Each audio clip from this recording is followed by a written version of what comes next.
Hello and welcome to episode 299 of the Thinking LSAT podcast. Today on the show, we have Ben, a listener sent in a Pearls versus Turds candidate that came from actual LSAC. It's LSAC's own thoughts on logical reasoning. Are you excited? I am excited. I'd love to know what they think. I have been pleasantly surprised sometimes in the past and sometimes very disappointed. Yeah, I'm not going to tip my hand at all, but I already have an opinion about their advice here. Okay. But I'll try to keep it to myself and see if you agree. Okay. I'm going to talk a little bit about last week's lesson. I don't know if you had a chance, Ben, to read my column about slowing down to speed up and asking better questions, but we can chat a little bit about that. We have a logical reasoning question from PrepTest 73. And we have a variety of stuff in the mailbag, including an update from Sarah, who we talked about last week, was making a decision about University of Wisconsin-Madison versus at a full ride versus UT Austin and paying for it. And we gave her strong advice to take that scholarship, especially because she prefers Madison to Austin anyway. So we can all find out what Sarah decided to do. I'm about to start. Show. Awesome. I'm about to start crying, man. My whoa, my eyes. I don't know. I think I have allergies or something. So anyways, it's also just touching to hear you introduce the show. So this show is going to air on Monday, May 24th.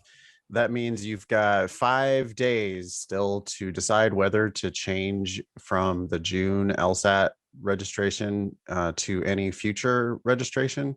You can do that for free all the way up until May 29th. I would not recommend waiting until May actual 29th. And instead, I would do it on the 28th or the 27th, just to be sure that there's not a glitch in the LSAC matrix. If you're close, what do you think, Ben? Take the test, right? If you're close. Yeah, if you're close, take the test, especially if you still have a lot of takes under your belt. So yeah, especially if it's your first attempt, or if you've got lots of remaining chances at it. Law schools only care about your highest score. So if you don't have any scores on record, and if you're within single digits, let's say, of your goal, you should probably go ahead and take it. On the other hand, if you're 20 points away, you're not going to magically improve 20 points in a week. Even 10 points, I would be a little hesitant. 10 is, so there's a gray area between 10 and 20. I mean, well, I don't single digits, do we agree? Just take it. Yeah, just take it. If it's more than that, the smaller it gets, the more likely it is. It makes sense to just go. All right. We've got that test, by the way, is going to be the week of June 12th. That's the June LSAT testing week. We have a registration deadline coming up after that on July 2nd. That's the registration deadline for the August LSAT happening in mid-August. Okay. Before I forget, I want to make sure that I invite everybody to my June LSAT study group. It's my favorite class that I teach throughout the week. We've got a big, vibrant community of people all studying for the upcoming LSAT for free once a week. You can meet me, you can meet other Demon staff, you can meet other people who are on the same journey as you studying for the LSAT. That's Thursdays at 4 Pacific, 7 Eastern. And all you need is a free LSAT Demon account to get invited to that class every week. Basically, it's a weekly check-in, on a commitment to study a little bit every day. And it seems like they're doing it. I love it when people actually follow my advice. But, you get them to buy in like, hey, guys, do you want a better LSAT score? Would you like to commit to studying a little bit every day? And they do, and good things happen. Yeah, you got to turn that goal into action, and that action has to be small and today, right? Yeah, and that weirdly making that little commitment to complete random strangers does something. I think people have told me that they, they remember to study because they committed that they were going to study. It's like, just, I don't know. It's just, how dumb are we, humans? We're just Yeah. dumb animals. But like, you can train yourself essentially to like do something that you want to do, and that is good for you. Yeah. um Ready for pearls versus turds? Let's do it. All right, why don't you guide us through this? Okay, so this is from Ronnie S. In Pearls versus Turds, we take some piece of advice that's out there in the multiverse and we assess whether that advice is a pearl, good, or a turd, bad. Right now we have 13 pearls, 45 turds, and 23 ties. So as you can tell, the multiverse is filled with a lot of shitty advice. Yes. This is from, again, Ronnie S. And he writes, "Hey team, I was curious to read what the LSAC thought about logical reasoning. Their advice surprised me. Is this a pearl or a turd?" Okay. So this is on their website. It's under the section, the LSAT, and they have some tips here. And the title is Suggested Approach for Logical Reasoning. It's not long, which is nice. It says, read each question carefully. Okay, I'm going to take this one sentence at a time. I couldn't disagree with that. Read each question carefully. Wait, each question. Yeah, I'm sure they're referring to the question as a whole and not the question stem. So I'm going to say that's good. Yeah, they could have just said read carefully. Mm-hmm. Sure. We are going to endorse that advice. You do need Yep. to read carefully on the LSAT. Yes. Okay. Yep. Make sure that you understand each part of the question. You Make sure. Yeah. the meaning of each part of the question. You skipped part of the words I skipped there. that part. Okay. Make sure that you understand the meaning of each part of the question. Yeah, I agree with that. I mean, again, they could have just encompassed that. Read carefully. Yeah. Covers that. But, they're doubling down on their advice to read carefully. Okay. That's what we do for a living. That's what we do for a living. Yeah. In case you missed it, what we mean is really make sure you understand what was said and what it means. I have to shake people. I mean, for real, it's like, hey, read that again. What? Mm-hmm. No, read it again. Those words don't mean what you think they mean. Read it again. Like, you didn't read it carefully enough. Read it again. Mm-hmm. And then all of a sudden it makes perfect sense. Yeah, I know, because I yelled at you 10 times to read it carefully. Yeah. And actually understand it. I mean, they're doubling down on make sure you understand the meaning of the words on the page. You have to actually understand it. Pearl so far in my book. Yeah, this is good. Make sure that you understand the meaning of each answer choice and the ways in which each may or may not relate to the question posed. I think there's a pearl there. I actually think there's a really useful bit there. Okay. What are you excited about? Well, we're talking about the answer choices, right? Mm-hmm. Make sure 4 out of 5 answer choices are wrong, right? Yeah. Make sure you understand the meaning of each answer choice and the ways in which each may or may not relate to the question posed. Mm-hmm. And the thing that I think is a real pearl there is that this is the makers of the test just straight up telling you that the wrong answers, they don't even have to connect to the question at all. Mm-hmm. They're just, lots of times, they're just a different issue. They're just like, that's not what we're talking about at all. And I think when you say that's not what we're talking about, you're referring to the passage, like the answer choice doesn't relate to the passage. Is that what you mean? It just straight up doesn't answer the question. Like that's how I'm interpreting this. It doesn't, they're asking you to strengthen, and this doesn't do that. Yeah. Or it's a paradox question and it just does not explain the paradox. Yeah. Or it's a really whatever question and it just doesn't answer the damn question. Like, I think a lot of times students, they fall in love with an answer choice just because they like the words. They just think, Yeah. they're like, well, that makes sense. Yeah. And I'm like, maybe that statement makes sense to you and your opinion or something. Like you like that sentiment, Yeah. but it does not relate to the question posed. It's just not answering the question. You're not Yeah. you're not doing the question. You're just picking an answer you like without thinking about whether it actually answers the question. And so the thing here that I think is a really useful teaching bit, or it's just nice to see the LSAC, explaining it in this all seems pretty straightforward. I was thinking that the people who write the test actually wrote this advice, not the people who administer the test, but the people who wrote the test. Sure. Yeah. You know what I mean? Those are two different Yeah. groups of people. Yeah. And the bewildering, like, left hand doesn't know what the right hand is doing, changing deadlines, shifting things around, not knowing what things mean. That's not the LSAC that wrote this. Yeah. This came from someone who really does understand, like, probably the people who made the actual test. Yeah. And they're just, what they're doing is they're telling you here, maybe I'm being overly generous, but it seems to me that they're telling you, hey guys, many of these answers, like, they're not even close. They don't relate to the question that was posed. It's real Mm-hmm. easy. You could have dismissed that answer, because if once you understand what the question means, and when you understand what this answer means, then you realize that this answer does not relate to the question, and it's Yeah. just easily a wrong answer. Yeah.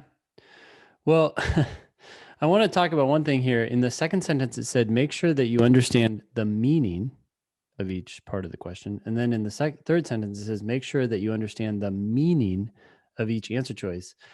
And I would suspect, at least if I were saying this, one thing I'm trying to get at, if I were writing this by doubling down on that word meaning, is that so many people read answer choices and they focus on individual words, right? Mm-hmm. But the meaning is in the collection of the words, not in the individual words. Obviously, there is meaning in the individual words, and we talk about what those individual words mean, but you have to take them in the context of the sentence as a whole. I mean, an extreme example is I ate whale, right? It's like, okay, that has a certain meaning, but I could take those three words and I could say, a whale ate me. And now it means something entirely different, right? But we're still talking about the three same, like we're using the three same words, eating, whale, and me. But depending on how you arrange words in the sentence, they can have a very different meaning. And so many times people are focusing on a word that matches some other word in the passage, but it's like, yeah, but in that sentence, in that answer choice, Yeah. it actually weakens the argument, or as they're saying here, has no relation to the question being Yeah. posed. And so I think that's why they're doubling down on this idea of meaning. People's Yeah. concerns are like so narrowly focused. I find myself asking people to read it again, and I find myself going, yeah, but not just one word, read the whole thing. And then they'll read me 3 words or 5 words. Like, they'll Mm-hmm. expand a little bit and they'll just read Mm-hmm. me back a slightly broader little phrase that they like. Mm-hmm. And I'm like, no, I said, read the whole thing. It's the meaning of the whole thing. Lawyers don't read some of the words. Lawyers read all of the words. What does Yeah. that mean? The whole damn thing, not just some phrase that you think is a good match. Now, to be clear, if you're struggling to understand what all those words together in one sentence Yeah. mean, then you can slow down. But it's a process in which you're reading the first part of that sentence, understanding it, and then continuing on so that you know Yeah. what that sentence as a whole means, Yeah. not what one part of it means Yeah. by And itself in isolation. you can sometimes eliminate wrong answers because of some small part of it. I Yes. mean, it's enough that sometimes one small part of it poisons that answer choice entirely. where it's like, well, there's no way this answer can possibly be right because it said this. And, maybe that Absolutely. just doesn't address the question or something like that. It's like, no, that's not what we were talking about. That's not the answer for sure. So a small, like one word or one phrase can definitely eliminate an answer, but one word or one phrase never, ever, not once makes an answer correct. Absolutely. And Well, that's because for yeah, something to be correct, the entire answer has to be correct. Whereas for something to yeah, be wrong, only one part of it has to be yeah. wrong. Right. For the very same reason, right? It's the exact same thing, right? It's two sides of the same coin. You can Yep. eliminate an answer because of one word or one phrase. That Mm-hmm. means the answer that you pick, you're vouching for every word and every phrase. And you have to make sure that the meaning of the entire thing is good without anything different or extra or wrong. Yeah. Cool. Well, they continue here. Do not pick a response simply because it is a true statement. Yeah. I like that answer. Well, great. Does it answer the question? Although true, it may not answer the question posed. Yeah, I do feel like the test writers who probably get maybe they get forwarded complaints. Can you imagine that? Like, oh, hey, here's a few test takers have pointed out their concerns about this answer choice. Oh, they're threatening a lawsuit because this answer right here is clearly a true fact. Or whatever their claim is, right? Like, we think this is flawed or illogical for this reason. And some guy, Joe, in the back room is like, I wrote that question and it's not correct because it doesn't relate to the answer or the question being posed. And they, Yeah. Well, and here though, they are specifically saying don't pick an answer simply because it is true. yeah, I don't care how true, the sun rises in the east every morning. Yeah, that is a true statement. That is a fact. We, yeah, that has never not happened. But that doesn't mean it's the answer to the question. The yeah. question could be about dinosaurs or anything. I mean, it doesn't just, but you've seen students do that. Oh, yeah.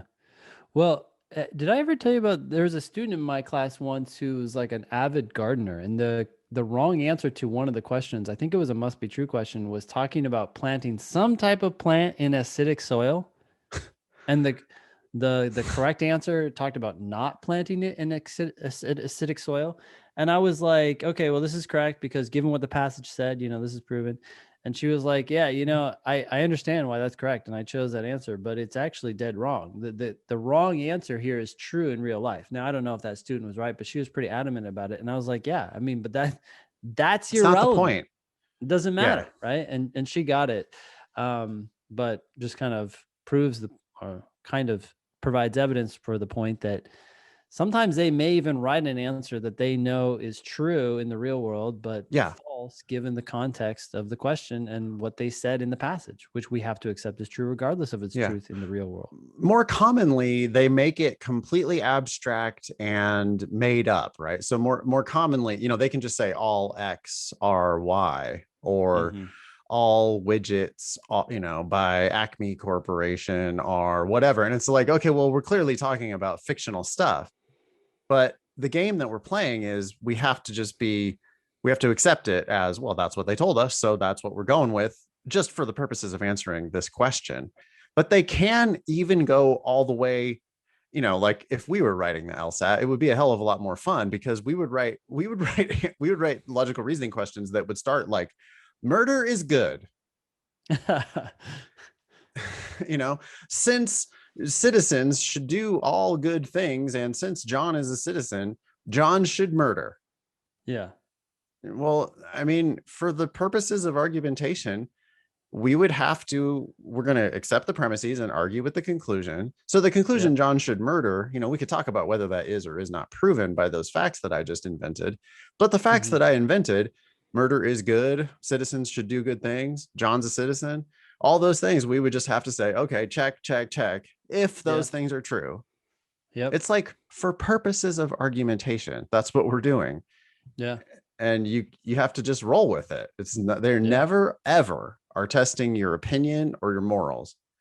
They're Yep. testing your ability to just read and play this game and accept facts that are meant to be facts and then think about whether those facts justify some other conclusion has nothing to do with your knowledge of reality or your opinions. Yeah. Okay. So And last again, notice, paragraph. Ben, again, they're like tripling down now in that little short paragraph that they wrote there. Although true, it may not answer the question posed. Yep. Like, does it answer the damn question? What they're telling us here is that the test makes sense to them. Mm-hmm. Right? Yeah. Yeah. It's an important thing that every LSAT student has to learn. The test makes perfect sense in the minds of the test makers. And you put that qualification in the minds of the test makers, but I don't think you need that. It makes perfect sense. Yeah. Period. It's just, Yes. I mean, you have to accept their presuppositions that the statements in the passages are true, at least the ones that are presented as evidence. But then once you accept that assumption, I think it logically follows from there. Yeah. I don't know. It's a way of teaching it, I think, to say, hey, listen, the people who wrote this test, this question made perfect sense to them when they wrote it. There's one answer here that really does answer the question, and there's 4 answers here that do not. And you do have to be, I'm not saying you have to go out of your way to try to help answer choices, but what I am saying is you have to be generous enough with one of the answer choices that it clicks. It like it has to make sense. Mm-hmm. So whether that's making sense for yourself or making sense for the fictional test, the test maker you've never met, or just saying that it objectively makes sense, I'm saying the same thing. It's like there's one answer there that really does answer that question in a satisfying way, and there's 4 answers that don't. Yeah. All right. The last paragraph says, answer each question on the basis of the information that is given, even if you do not agree with it. Yeah. So we don't care what you think of the information in the passage. Just accept it as true if it's presented as evidence. Work within the context provided by the passage. Okay. LSAT questions do not involve any tricks or hidden meanings. Yeah, I want to actually talk about this last idea. Any tricks or hidden meanings. I know people feel like that is the case. We get questions right through the ask button a lot that are like, well, on the LSAT, Right. does as opposed to like rational, logical use of language and and reality on the LSAT. Exactly. Sorry, go ahead. No, exactly. So it'd be like, so the one I just saw, I think yesterday night, was on the LSAT. Does some mean? I understand that it means at least one, but I thought that meant, not most or something like that, as it does in real life or something like that. And it's like, no, actually, some just means at least one, and you have no clue whether that's, more than half or not. That's the nature of the language. And I understand you're imposing an additional meaning on it in your everyday life, but you're actually wrong. Yeah. Look it up in the dictionary. Yeah. Because that's the definition that the LSAC is using. The test is written by a bunch of lawyers. When lawyers write documents, they are thinking about litigation. Like this test is they are writing it as much as they possibly can to be litigation proof. So they looked up if there's an uncertain, what does this word mean? They looked it up in the dictionary. Like they're going to be able to show up in court to defend themselves with like, well, this is what that word means in the dictionary. Yeah. So it's not, people are like on the LSAT, and it's what they really should be thinking is, well, in normal life, we misuse the language sometimes. And in normal life, we're illogical, right? Like false contrapositives are tested on the LSAT precisely because they want you to rid yourself of that kind of folly, right? Oh, if we don't get the new computer software, we're not going to meet our deadline. Oh, does that mean that if we get it, we're going to meet our deadline? Like, people jump to Oh, that people conclusion do all that the all the time. time. Yeah. Yeah. Or like or like the false dichotomy, like well, if we do that, it's going to be really bad. So we have to do this other thing over here that they're not Mhm. even like looking at. It's just like Yeah. jump out the window kind of a thing, which people do that in real life Yeah. all the time. It's just Yeah. like, well, if it's not this, it's got to be this other thing, no matter what that other thing is, and without even Mhm. considering the consequences of that other thing. That's the type of shit that they test all the time, and they see if you'll make those mm, everyday common failures, I guess, of common sense. Yeah. Cool. So turd. I mean, so used to saying turd. So Yeah. pearl. Several pearls really in that Yeah. one introduction. Yep, I already updated the scoreboard. That was a good job, LSAC, for a I agree that there are several pearls there. I was surprised that Ronnie was surprised. He's a demon student, by the way. And when he said that their advice surprised me, I was kind of like, I wonder Well, what it was there that they said that surprised Ronnie. maybe Ronnie was surprised that their advice was so That sound. could be it. Yeah. Yeah. That could certainly be it. But it could also be, that last line, especially, I think people will be surprised by. LSAT questions do not involve any tricks or hidden meanings. Mm. I Hmm. think people think the opposite of that, Yeah. novices, Yeah. I think you know. it's, yeah. Well, the test is impenetrable if you go too fast. And it looks like it is full of tricks and hidden meanings. Well, the other thing I actually think comes up, and I was actually just talking to someone yesterday while tutoring. Um, people will get rid of an answer for a reason that I think in some cases might be legit. Like, it's an actual problem with that answer choice, but it's not like a huge problem. And there's a much bigger concrete reason. Like, it's just like, once you see that other reason, you're like, yes, that answer could never stand. But in their minds, what they're doing is they're comparing their weaker reason for getting rid of that answer choice to whatever, thing they were debating about with the correct answer.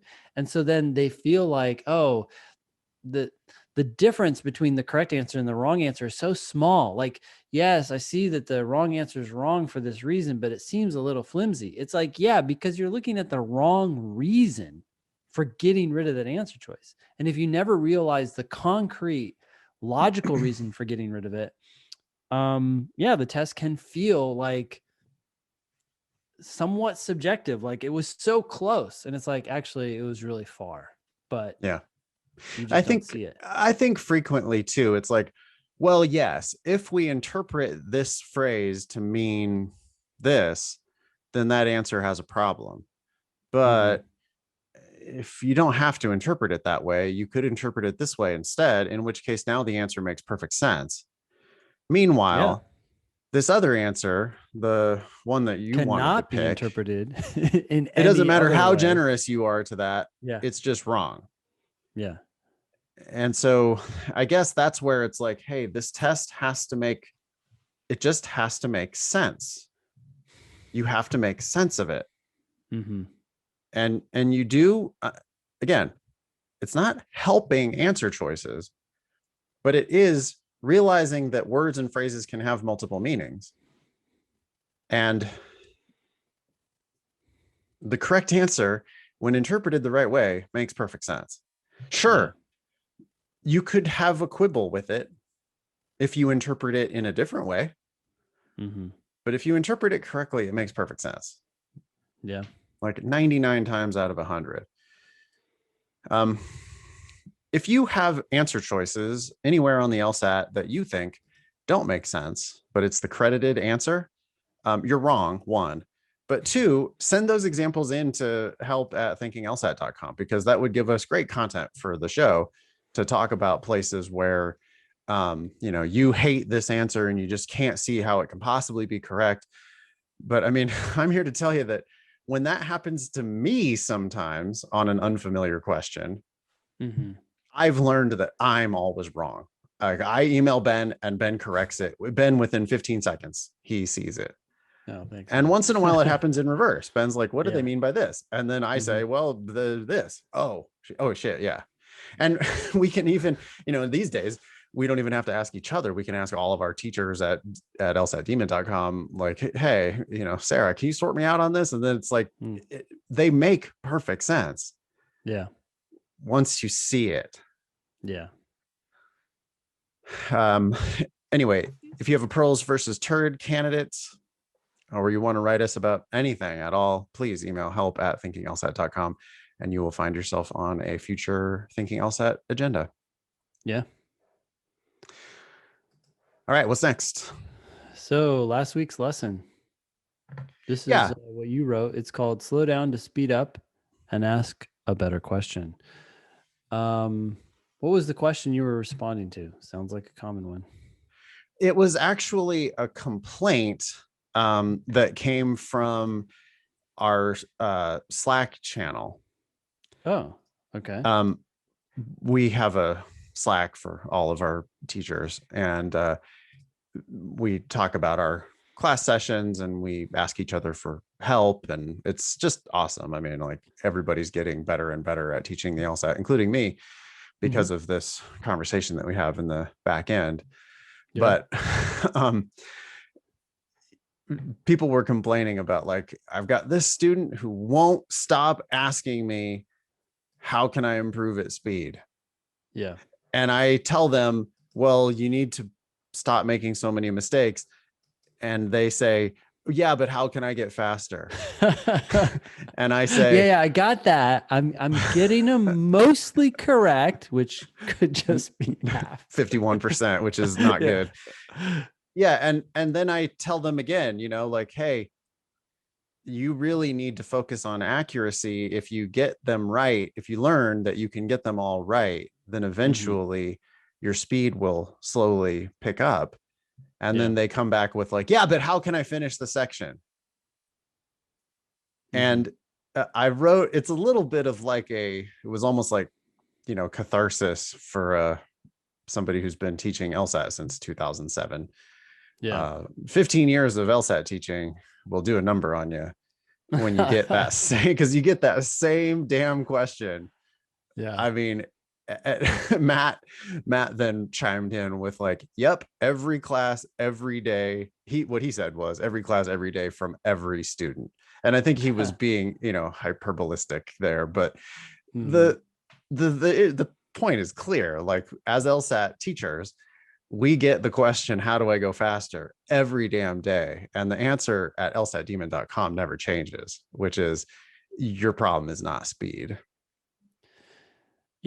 Matt was being hyperbolistic, I'm sure, but he actually could be right. Because even though no one's asking it, or not everyone's asking it, I imagine they're all everyone has thought it at some point.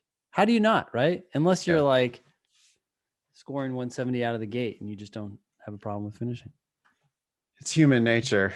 But I mean, you can read the whole column. I don't want to spend forever on it, but it is so rare. I can think of like 1 or 2 students ever who drank the Kool-Aid fully to where they actually started getting 100% accuracy on, I remember, logical reasoning. Actually, you know what? It was Shay. Remember Shay? It was Shay doing it when she was my student on logical reasoning. And she had started getting 18 out of 18 correct. From there, Shay quickly improved to where she actually was able to finish or come close to finishing the sections. Yeah. Because she had finally realized that the questions do make sense, that your job is to make sense of them. Your job is to solve the questions and pick an answer that's going to get you a point instead of picking a wrong answer that's going to get you 0.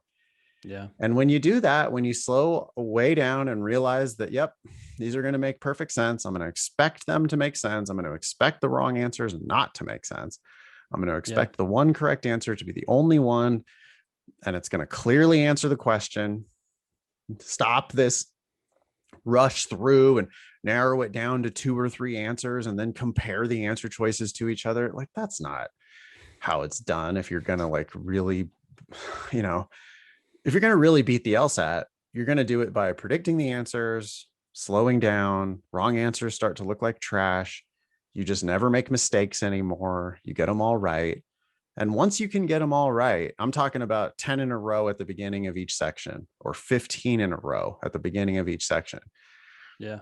When you can do that, then you're going to find that your speed problems go away. Mm. But your speed problem went away because you stopped trying to go fast. Yeah. I've called this before the fundamental paradox of the LSAT, that you have to slow down to speed up. You slow down, the test gets easier, then you don't have a problem with speed anymore. Flip It's side, a wait, what? flip of that. Mm-hmm. Like if you wanted to fuck somebody up, like let's say somebody was scoring 155 and you wanted to ruin their game entirely, Yeah, tell them to go faster. tell them to finish every section. Yeah, why aren't you finishing? Hurry up. Yeah, what's wrong with you? You're leaving points on there. What? There's questions that you're not even answering. It's You got to know, be better to at least try them. you're not even going to try. That's a fail. Right. And so then now that same student who was able to like, you know, sort them out, a lot of them, but then run out of time and get a 155, that's actually a really pretty strong performance. And now instead, they skim through, they rush through. And when that happens, the questions get way, way harder because you're not seeing the shortcuts and the wrong answers start to look attractive because you don't really know what they mean. You don't really know what you're looking for. And then the paradox kicks in, which is it actually makes you slower. You know, I Yeah. mean, either you skim the surface and just miss them all, Yep. or if you try that, well, I'm going to get it right, but I'm going to get it right really fast. Yeah. Like that dumb tip of do the first 10 in 10 minutes. Yeah. You know how people try to do that sometimes? That's a turd. Yeah. Yeah. People who try to do that, they then, it's like all of a sudden, those first 10, which used to be easy for you, well, now they're hard. Now they're hard. Yeah. Well, it's interesting. You call it a paradox. You said it's the fundamental paradox of the LSAT. It's maybe a little grandiose, but Sure. No, I mean, it's a core issue, right? yeah. And the thing is it's true in other domains. So, Mm. if anyone's like, it's like, think about this for a second. Those military folks, right, who kick ass in situations I would utterly fail in, go by the mantra, slow is smooth, smooth is fast. Yep. You don't want to be like fumbling around with your gun. You want to aim and shoot and hit the first Yep. time. It applies to the golf swing. Yeah. I'm plenty long. I don't have, I'm not strong. Like I suck at disc golf because I'm not really strong enough Yeah. to like physically, force anything. Yeah. And, but in golf, it's like, well, that club face is explosive. The ball's explosive and the club face is explosive. And what it really is about is just like making good contact. It's not, Mm-hmm. and the club head is a few feet away from the center of your swing, and so there's like an arc effect, and it's like it's a whip, right? Yeah. And I swing like half as fast as my buddies do in some cases, but I end up hitting it just as far as they do because I just like made good contact and I let the club do the work, and it's slow is smooth, and smooth turns out to be plenty fast. Besides, if you go straight, right? Like even if like you go far, but you're hooking, right? Then you have another problem. You Yeah. have to get back to center and all Yeah. that stuff. What other domains does this apply to? I mean, distance running for sure. People have to pace themselves. They have to pace themselves. Absolutely. Um, Here's another one. Think about, and this may be more related, but problem solving in general, right? a lot of people, you can just think about even just like getting an email that imposes a decent challenge. It's so tempting to fire back a response like, oh, what about this? Or do this or whatever. And in some cases, that's fine. But in a lot of cases, it may be better just to think through this for a half second. And sometimes the decision is, we're not going to do anything here, right? Like it's that slow, okay, let me process this. Let me make a good decision. And then that's going to save us a ton of time down the road, as opposed to a bunch of back and forth that are Oh, basically it's passing the ball around. yeah, that happens like every time I look at my email these days. It's like I something happened. I look at the email, I write a real long response to it, then I edit it down to a shorter response, then I edit it down to a shorter response, and ultimately I just delete the draft and don't send anything at all, because it's like, boy, whatever I do here is just going to cause more problems, and Yeah. it's going to resolve itself. And in retro, like after thinking through it fully, Yeah. no response is a valid option. Yeah. And it's okay. Like after I've thought about it for a minute, it's like, yeah, this is the smoother, ultimately faster response. It took me a while to get there, Yeah. but if, it's like the effort, ultimately it's like, yeah, okay, I'm going to let this one slide because the answer is clear. It's going to Yeah. resolve itself and I don't have to do anything. Yeah. Cool. Cool. Yeah. My weekly newsletter, I really enjoy writing them. You can sign up for it at lsatdemon.com/demon. There's a sign up for that weekly email newsletter. We've been sending those out on Thursdays. So Yeah. one more of our free resources at lsatdemon.com. And you can send me feedback on it if you like it or hate it or want to suggest a topic. Yeah. And if you sign up for Demon Free, you can find a lot of these lessons available in that account. So you can go find these past lessons that way. Yeah, I'm committed to the idea that we're going to have the best free resources that are available on the planet.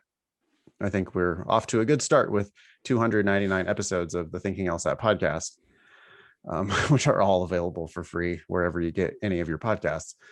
But Demon Free is a huge and growing constantly resource, Yeah. with thousands of fellow students. And again, yeah, you can come to my study group on Thursdays if you want to Yeah. talk to me face to face. When you do, I want you to ask better questions. That was the other thing that was in this column, or lesson or whatever we want to call it, email that I Sure. sent out, Yeah. was when you stop wasting your time and your teacher's time by asking, how can I go faster? Or how can I finish the section? Just, you can stow that question, because my answer is you got to get better at the content of the test. When you get better at the Yeah. content of the test, your speed problems will solve themselves. And so in your classes and with your study partners and the ask button in the Demon, and just always, you need to start asking better questions. And those questions probably need to start with, I don't understand. Yeah. The makers of the damn test have just told you, make sure you understand the meaning of each part of the question.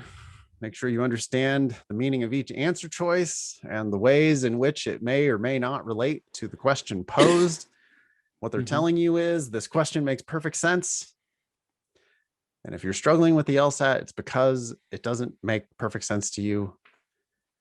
But I don't know which ones don't make perfect sense to you. I don't know what parts of those questions don't make sense to you. I know there's a lot of it that doesn't make sense to you because I know what your score is. Mm-hmm. But you've got to ask like specific, granular questions. In the context of this question, what does this phrase mean? Or, boy, I still like B. How come it's not B? And I'm on, like, I guess I see what they meant by C, but I still think B. And you've got to let your teacher help you get over that hump. and understand why, because it ain't B. There's something wrong with it. There's like just it's a concrete, it's probably simple, it's probably something that I can explain in 15 seconds, but not until you tell me that you're struggling with it. Yeah. And so when you come to classes, I want you to ask, specific questions about specific LSAT stuff instead of going big, how do I get a 175 or higher? My goal is 175 or higher. How do I get a 175? It's like, whoa, I don't know. Like, can we start with something that let's look at what you're struggling with. Yeah. All right. All right. So this next one is test 73, section 2, question 5. It's a logical reasoning question. Science writer says, Lemaitre argued that the universe began with the explosion of a primeval atom, a singular point of infinite gravity in space and time, period. Okay. So first, I'm just trying to understand. What'd you say? Lemaitre? Yeah. L's argument, which is this idea that there was this primeval atom, and it's apparently a point of infinite gravity at some place in the universe. The universe didn't even exist. So before the universe, and that's how the universe began. Okay. I'm anticipating the science writer to probably say this guy is wrong, but I don't know. I'm ready. If this is correct, our current observations should reveal galaxies accelerating away from one another. Okay. If L is right, then we should have this observation about galaxies going away from one another. So not just from this center point, but also from each other. Okay. This is precisely what we observe.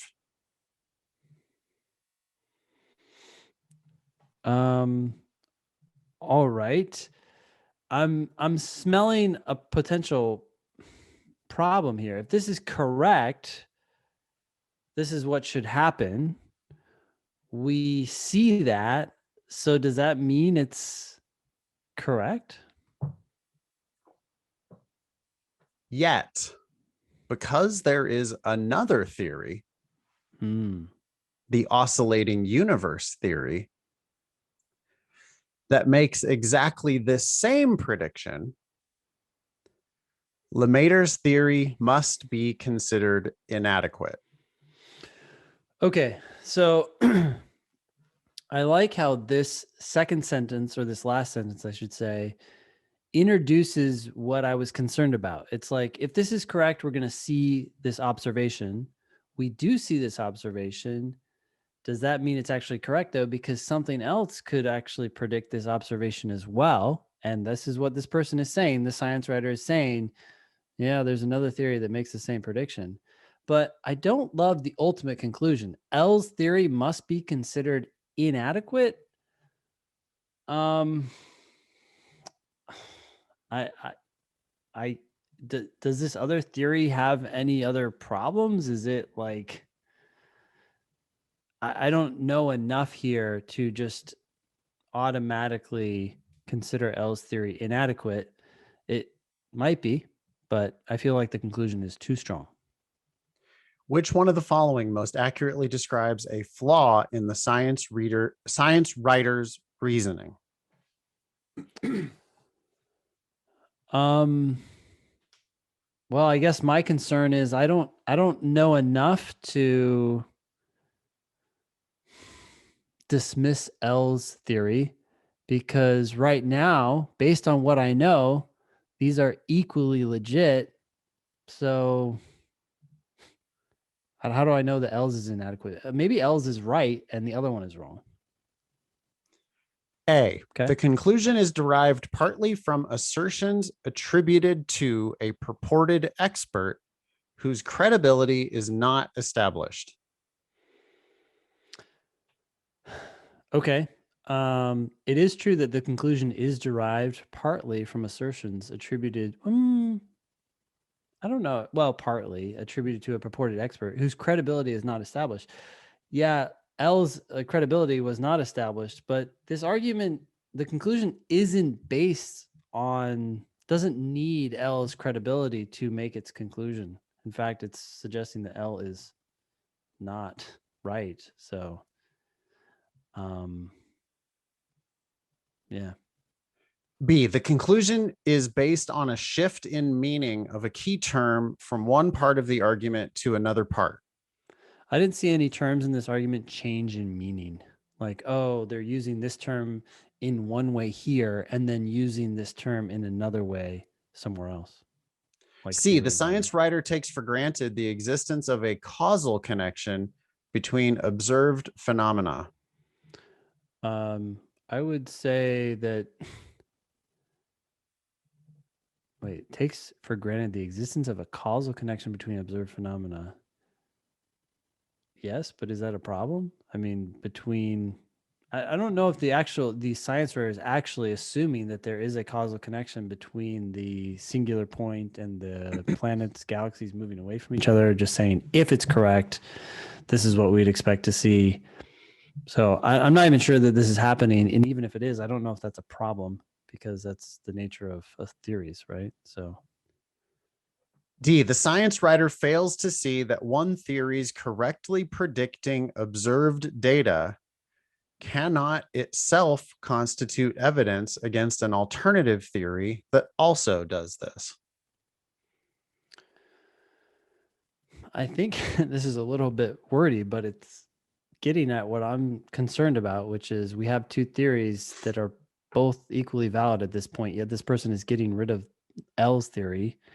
So the writer is failing to see that one's theory correctly predicting observed data, that's maybe L's theory, cannot itself constitute evidence against an alternative theory that also does this. L's theory could be used as evidence against the other theory. Why not that direction, right? So yeah, the writer is failing to see that. I would keep this open. E, the science writer presumes without providing justification that there are only two possible explanations for the phenomena in question. No, the writer does not assume this, does not say that there are only two. It does, the writer only mentions two, but doesn't rule out the possibility that there could be others. So D. You've eliminated A, B, C, and E. Yeah. You have decided that D, I mean, does the author do what D is describing? And is it a problem that they did that? Yes, the writer is failing to see that L's theory could be used as evidence against the other theory. I think you're reading that's that a big backward. problem. Read it the other way. Think Think about it the other way. Yes. Okay, the science writer fails to see that one's theory correctly predicting observed data. One theories, not one's theory. One theories correctly predicting observed data cannot itself constitute evidence against an alternative theory. Yeah. Fails to see that it cannot itself constitute evidence against an alternative theory. What they meant was the oscillating universe theory, even though that does correctly predict observed data, it does not constitute evidence against L's theory. I guess I'm reading it incorrectly. Yes, you are. You're reading it backward, but the point is the same. What the author did was the author had two theories that both correctly predict observed data. And then they said, well, because this second theory correctly predicts the observed data, then the first theory has to be inadequate. Yeah. But the fact that the second theory did correctly predict the observed data does not by itself constitute evidence against the first theory, which is L's theory, which is the theory that the science writer is trying to dismiss. Good job. I'll give you an A-. You got it right. No, that's not good, actually. I mean, misreading it. I don't know why. Maybe it's like talking out loud or something. But no, yeah. And well, it's also that we see it in tutoring and classes all the time. Like I'm standing here in your face, like watching you do it. Right. And so it's Yeah, just yeah. like, it's weird, like a little pressure, a little whatever. And then they did word it. It was very wordy and vague because they just said one theory versus another theory. Well, which theory are we referring to, right? If they had said explicitly, the science writer fails to see that the oscillating universe theories correctly predicting observed data cannot itself constitute evidence against L's theory, which does the same thing, then it would have made, obvious, perfect sense.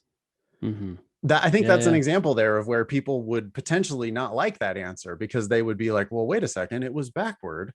And it's like, yeah, but you're the one that made it backward. You needed to interpret it the other way in order to then make it make perfect sense. Yeah. I guess the only other quibble that I had, Ben, was with A. Yeah. There never was L purported to be an expert. It just didn't do that. Sure. I mean, A's out because they So did no not one. do that. Yeah, yeah. Who purported? Ain't no proportion. So we could have stopped Proportion there. did not occur. Yeah. Yeah. Absolutely. Cool. Okay. Awesome. That was, by the way, from PrepTest 73, question 2, number 5. These are all questions that are now included under the LSAC's marketing license, which means we can use them. I was going to say we can use them for free. No, actually, we pay LSAC $10,000 a year so that we can use these questions and allow you to use them for free. That's all included in your LSAT Demon free account at lsatdemon.com. Mailbag. Let's dive into the mailbag. Here's the update. This came in just like yesterday from Sarah. This was last week's email about, hey, should I, I'm in a tough spot. Should I live in Austin and I got admitted to UT Austin, but I have to pay a lot of money to go there. But I also got into University of Wisconsin and I like Madison better than I like Austin, but I don't really want to live in either of these places permanently. But I got a full ride to Wisconsin. What should I do? And Ben and I looked up the rankings and we determined that those two schools are not significantly different in ranking. Yeah. And then here's your update. Go ahead and read it, Ben. Hi, Nathan. Thanks for answering my email on the show. I committed to UW. Great. LSAT Demon was a game changer. I recommend it to anyone thinking about law school. Take care, Sarah. P.S. I also negotiated a stipend. Wow. Yeah. That's awesome. Yeah, that was the one that really put it over the top. I saw that and I was just like, oh, here we go. Yeah. Thank you, Sarah, for writing into the show. Thank you for taking our advice. Thank you for negotiating with Wisconsin. And you have now won the whole law school admission game. I mean, it's a broken system that takes advantage of people who pay tuition. Yeah. And you can just make the choice not to pay tuition. I don't know. Not much more to say than that. Yeah. You're going to get paid for going to law school instead of paying a ridiculous amount of money to go to law school. Wow.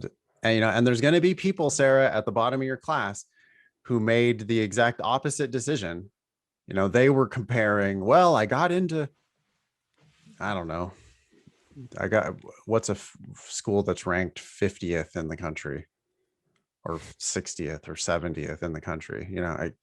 Yeah. Hastings, something like that. I got into Hastings, sure. And they gave me a full ride, but Wisconsin just, I don't want to sell myself short.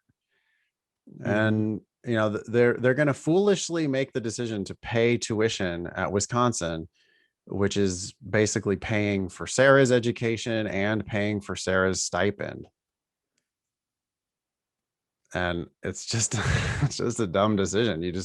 There's no reason to do that unless we're literally talking about Harvard or Stanford or Yale.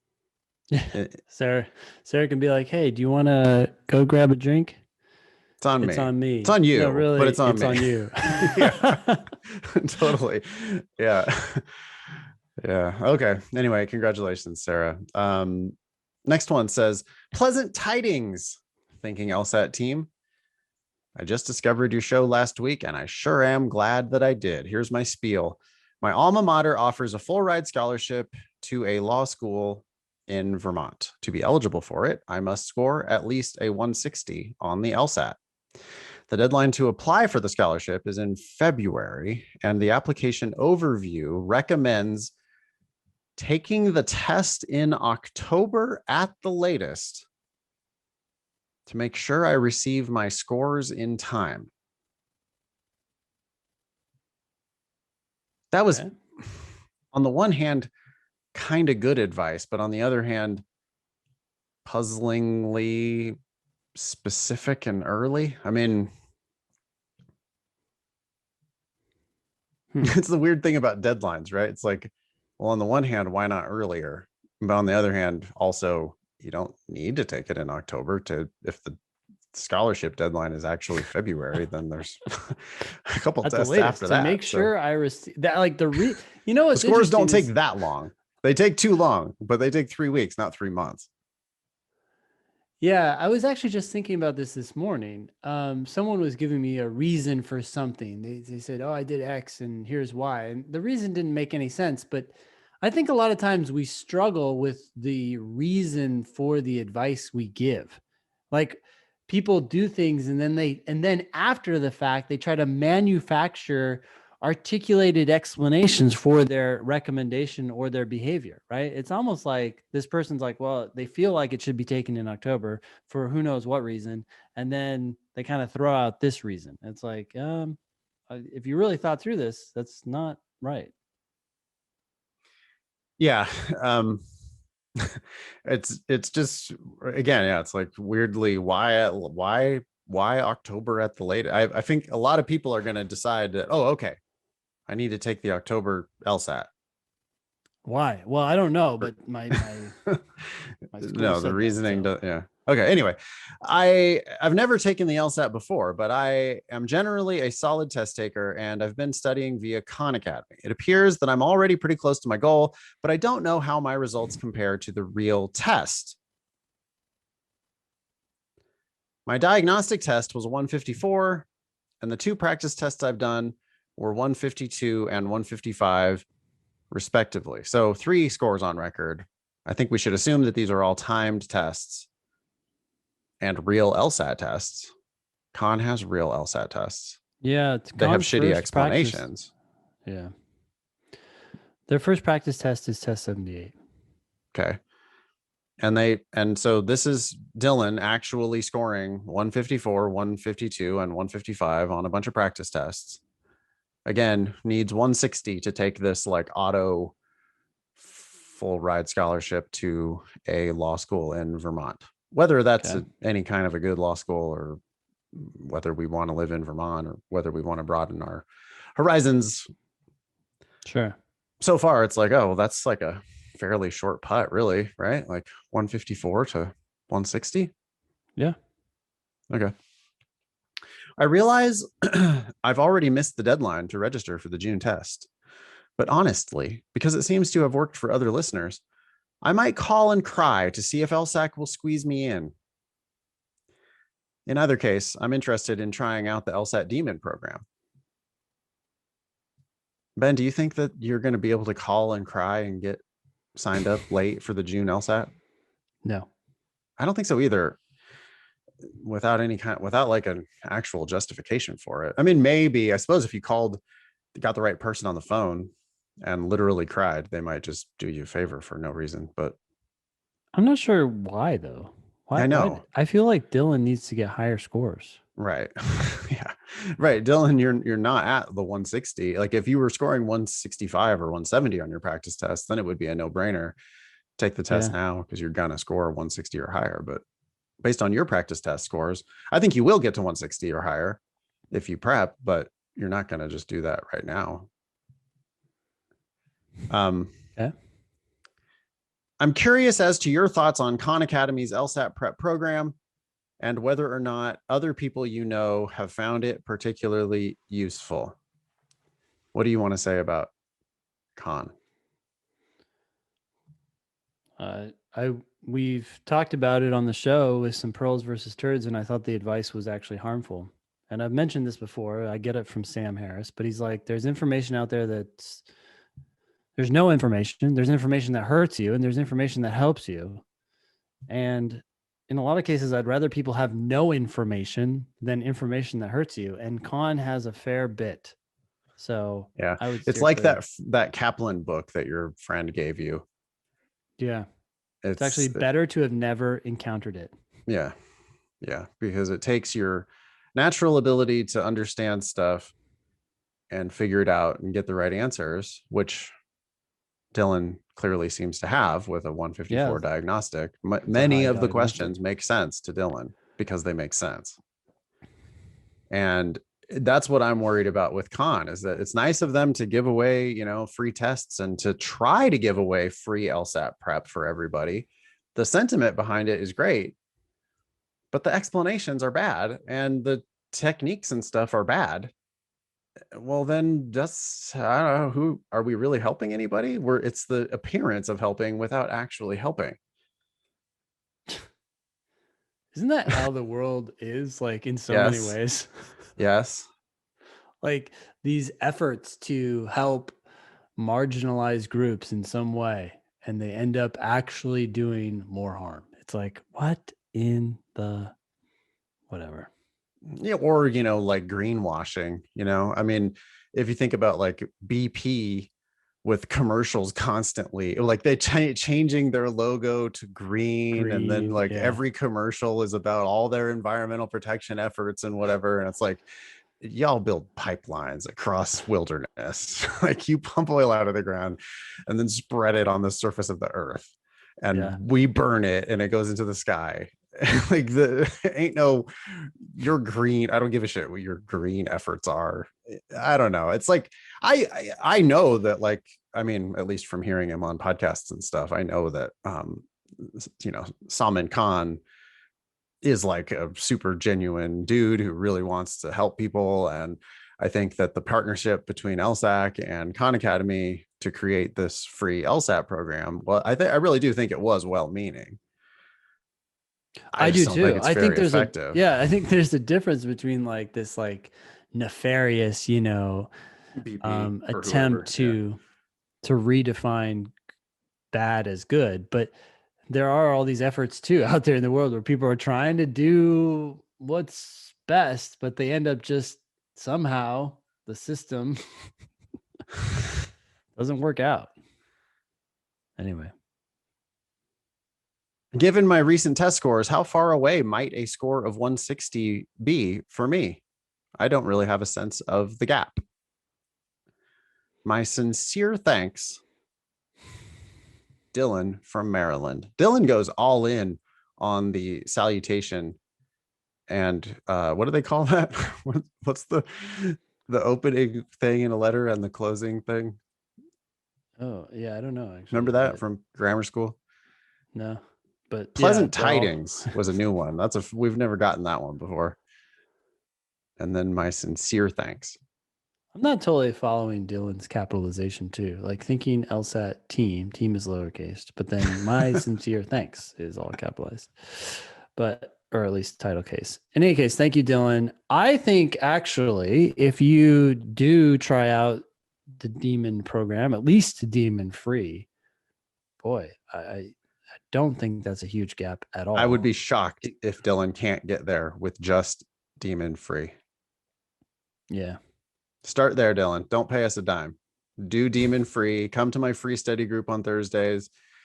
Take advantage of all of those free resources that we have Yep. and improve up to, if all you need is a 160. Yeah, I mean, you're talking about like a couple more questions per section that you need to get right. And Khan might help you understand a couple, but they also might help you, might force you to overcomplicate and miss a couple.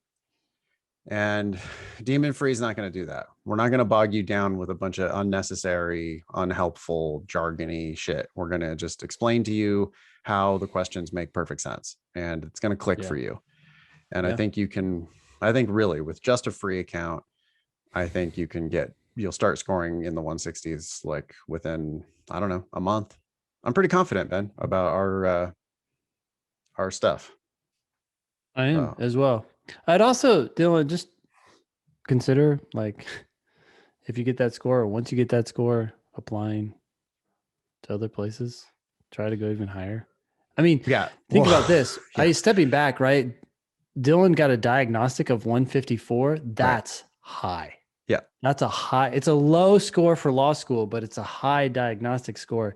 You're probably selling yourself short by going to VT Some or of our school of VT. teachers scored 154 on their diagnostic and eventually scored 175 and are now an LSAT teacher, on their way to some of the best law schools in the country. So Yeah. sure, it sounds My like you've got, diagnostic was a 153. Sorry to cut you off, but yeah, it's the wow. same. Okay. Right. Yeah. I forgot So about that. Dylan, you're already starting off higher than I was on a harder Yeah. test. I think I took when I took it, I was taking a test in the mid. Well, it was in the mid. It was in the 20s or 30s, so it might have been like a harder game section, but who knows? Yeah. I'm not sure that it was harder overall, but the point is we see 15 and 20 point improvements pretty regularly, and it's not guaranteed for anybody, but some people are going to go from 153 to 173. Yeah. And if with a 173, depending on what your grades are, Dylan, I mean, do you really want to go to Vermont? You're in Maryland now, it says. You ever been to Vermont? It's winter is cold and long. And Yeah. I'm not shitting on Vermont. It's beautiful, but It's different. like give yourself options. And like, don't, boy, the easy route into law is probably not the route you want, because it's not going to be easy once you're there. It's not going to be easy once you're practicing. There's nothing about it's going to be easy. So this like automatic connection to a full ride with some minimum score, it almost seems like I don't know, it's just a weird back door. I think you want to go in through the front door. Yeah. I mean, I guess Dylan, it's Dylan's alma mater. So Dylan No, but it's not. goes, See what it is? Because Dylan's in Maryland. So it's a connection.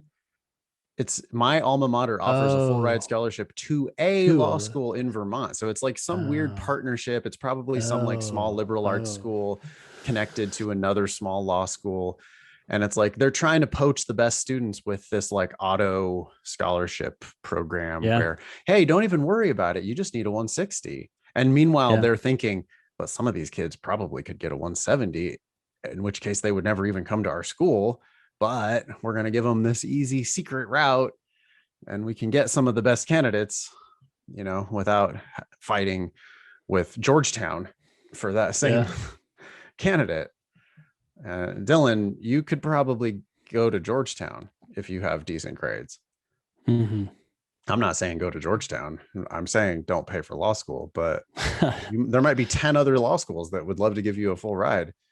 Yeah. If you, I think you're easily capable of mid 160s, maybe even crack the 170s, and all kinds of doors would open for you if you did that. Thanks for Cool. writing in. Yeah. Thank you. Next one. Yeah. Anna writes, I wanted to thank both of you for your podcast and your respective courses. I managed to get a 166 on the LSAT and got into law school in Canada. Okay. I also wanted to provide some comfort to your listeners that may have lower GPAs. Mine was around 3.0, but I worked and volunteered for a few years after my undergrad, spent weeks writing my admissions essay, and wrote as many practice LSATs as I could. So that's what they say up in Canada, by the way. They write tests. That means they take them. It can be done. Best of luck to everyone still studying, and a huge thank you to Ben and Nathan. Thanks, Anna. Excellent. Thanks, Anna. Hopefully Dylan can do a similar thing. I mean, if you can easily get a 160, I really would prefer that you just get your high 160s or your 170 something, and Yeah. really change your life, or at least expand your options at a critical juncture in your career. Yeah. Next email. Hey, Ben and Nathan, as it gets closer to September, I have been trying to narrow down my top choices for where to go if the money is right. For example, University of Miami is not the most competitive school I am applying to, but it does have the advantage of a very good LLM program for international arbitration. What? This leads into my question. Is it a good idea to apply to a law school for the sole reason of its graduate program, or is something like an LLM program not something to consider until after graduating from law school in the first place? Because I know Nathan's immediate response will be to go to the law school that is free. Let's assume the premise that all law schools are free, which they are. That's a big assumption. No, but they are. If you decide I'm not paying Yeah. for law school, then yeah, you're just all your only options are now free law schools. So which laws, you just choose from among the schools that'll give you a full ride. And that's what W is doing. Okay. Um, P.S. I first began studying for the LSAT with Princeton Review and can say with confidence that compared to the demon, I would have been better off flushing money down the shitter. Whoa. Thanks for the help, W. Okay. Anyway, what do So you think would you about this consider? whole Yeah. LLM or, like schools that have these special graduate? It's like that LLM is probably not free, by the way. I mean, JD programs, you get that tuition merit-based tuition scholarship based on your LSAT and GPA frequently. I don't know about why would they give full rides for these graduate programs? They probably don't. Yeah, I would doubt it. I don't see the need for them to promote it. I don't think they're as competitive as the law schools themselves. They're not playing that game. Well, so I just have a general aversion to LLM programs. Like it's Yeah. kind of like you're just spending more time and money, delaying your career, and you should only do it if you absolutely need to. So, for example, I don't know for sure, but I think if you want to practice tax law or go into the tax court system, Mm-hmm. you have to have an LLM. Fine, but are you really going to know that now? This field. Sorry, W. International arbitration. That just sounds like something that so many people like aspire to before going to law school, but really have no idea what it actually is referring to. Like they Yeah, want to and do something international. I don't know what it is. It's the appeal of like going across seas and but overseas. people similarly want to practice they think they're going to go they have a special program in entertainment law, or they have a special program in space law or whatever, and it's like, no, that's because that doesn't really exist, and it's easy for them to get on a stupid list of rankings of best space law programs because nobody has a space law program, because space law isn't a thing. And it's like, then you can have a glossy brochure that says, well, we're ranked 7th in the country for space law. And it's like, Mhm. yeah, all right, that means nothing. Like every top Yeah. law school is still better than your law school for space law, even though like Stanford doesn't have a space law program. But I guarantee that if somebody's practicing space law, it's somebody coming from Stanford. It's not somebody coming from your stupid, like, fake either of concentration or even, LLM program. I can't imagine that being a good decision. Do you want to practice law or do you not want to practice law? Then if you do, then JD is what you should be thinking about. So if for some reason you still know that an LLM program is important to you, uh, I don't know. I mean, I guess if it's all things equal, then fine. But even then, I would just say you could transfer to that school and take the LLO program there. I would consider more like where you want to end up. Um, I would I would give more weight to other factors, but that's largely because I have an aversion to LLM programs. I would Yeah. assume I would go to law school with the presumption that you're not going to do that. I also have an aversion to LLMs. My first exposure to the LLM program was I had a friend who was friends with the LLMs at Hastings when we were in Yeah, law school at Hastings. yeah, yeah. And that program was a sad ripoff of people. I mean, half of the people in that program were absolutely never going to pass the California bar exam. It was so depressing because it was like there were students from a variety of different countries there to do the LLM at Hastings.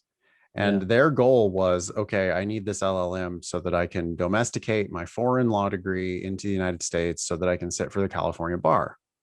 Yeah. And I remember distinctly, there were some German students, or at least one, whose English was really good.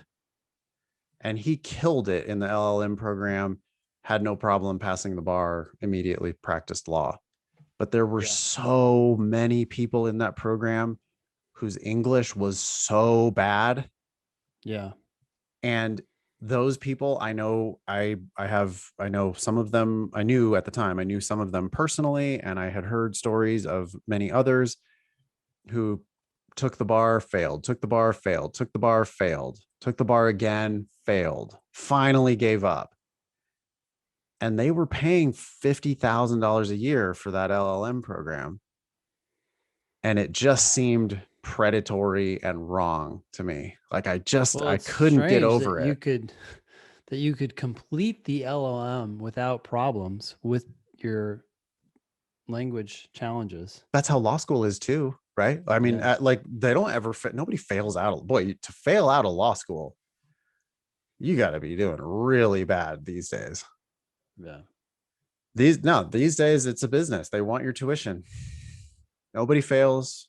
They do fail eventually when they get to the bar, and or they can't get a job because the degree is meaningless.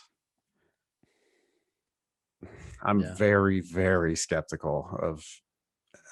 I don't want to paint with a broad brush. I'm sure there are plenty of circumstances where an LLM is merited, but I'm real worried about the LLM. You know, you see all these like no LSAT required. Just come to our LLM program and learn about the law. Not good. All right. Thanks, Last W. one. Yeah. Hi, Nathan and Ben. I'm an avid Thinking LSAT listener and Demon subscriber. Oh, great. Thank you for both of these great tools. I have a question about law school admissions for a collegiate student athlete. For background, I'm a recent graduate from Duke, where I earned a 4.0 GPA while playing a varsity sport. I'm taking the LSAT in June and August. Great. With the hope of applying in the fall to most of the schools in the top 14. Awesome. In completing my application, I'm wondering to what extent I should try to leverage my being on a Division 1 team. On one hand, I feel as though I'm at a disadvantage when compared with other applicants who have completed prestigious internships. While I spent my college summers practicing and playing my sport competitively with the intent of playing professionally. However, would my ability to succeed in the classroom while playing a sport potentially help me in the admissions process? I'm going to answer that immediately, and the answer is yes. If so, would it be a good idea to write my personal statement about my experience playing a collegiate sport? I haven't worked out the specifics, but I'm just wondering if this would be a good place to look for a topic. I think it defines you. I would definitely write a personal statement about your sport and about what you did and see if that does a good job. How long has this person been out of school? We don't know, right? Those Recent graduate. internships, it's a Yeah. recent graduate. Those Yeah. internships are far less prestigious than you think they are. In Yeah. fact, You're I don't even also, know anybody who ever had a prestigious internship. What, yeah. what? You're in college at the time. Yeah. Like Yeah. you got some work experience. That's great.